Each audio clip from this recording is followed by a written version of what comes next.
135 గజాల భూమి కేవలం 8 లక్షలకే. ప్రతి నెల 10,000 మంత్లీ రెంటల్ ఇన్కమ్.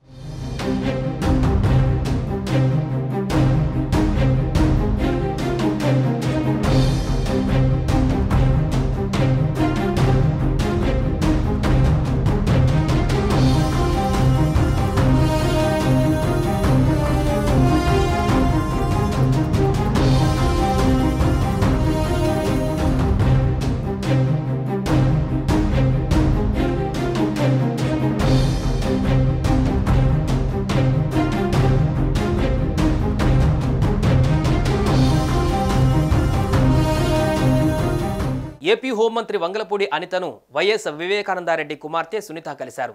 సచివాలయంలో 2వ బ్లాక్లో మంత్రి అనిత ఛాంబర్లో దివంగత వైఎస్ వివేకానందరెడ్డి కూతురు సునీత ఆమెను కలిశారు. తన తండ్రి వివేక హత్య కేసులో జరిగిన అన్యాయంపైన అనితకు వివరించినట్టుగా సమాచారం. హోంమంత్రి అనితను వైఎస్ సునీత కలవడంపైన రాజకీయ వర్గాలలో చర్చనీయాంశమైంది. తన తండ్రి హత్య కేసులో జరిగిన అన్యాయంపైన అనితకు సునీత వివరించినట్లు తెలుస్తోంది. వివేక హత్య తదనంతర పరిణామాలను హోంమంత్రి దృష్టికి తీసుకువెళ్లారు సునీత. గత ప్రభుత్వ హయాంలో స్థానిక పోలీసులు హంతకులకు అండగా నిలిచారని, వారిపై చర్యలు తీసుకోవాలని సునీత కోరినట్లుగా సమాచారం.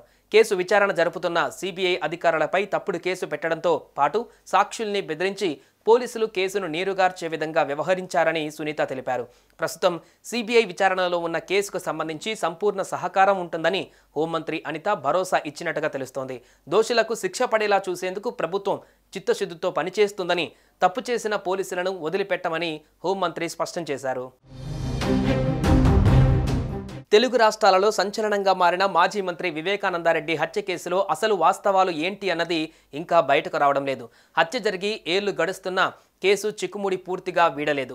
హత్యకు వాస్తవ కారణాలు ఏంటి, అసలు హత్య జరిగిన రోజు ఏం జరిగింది, హత్య జరిగి దాదాపు 6 ఏళ్లు అవుతున్నా ఎందుకు మర్డరీ మిస్టరీ వీడటం లేదు, ఈ కేసులో అసలు దోషులను ఎందుకు నిర్ధారించలేకపోతున్నారు, ఇలా ఎన్నో అనుమానాలు వెంటాడుతున్నాయి. ఈ క్రమంలో రాష్ట్రంలో కూటమి ప్రభుత్వం ఏర్పడడంతో మళ్లీ తనకు న్యాయం చేయాలంటూ రాష్ట్ర హోంమంత్రి అనితను సునీత కలవడంపై రాజకీయ వర్గాలలో చర్చకు దారితీసింది.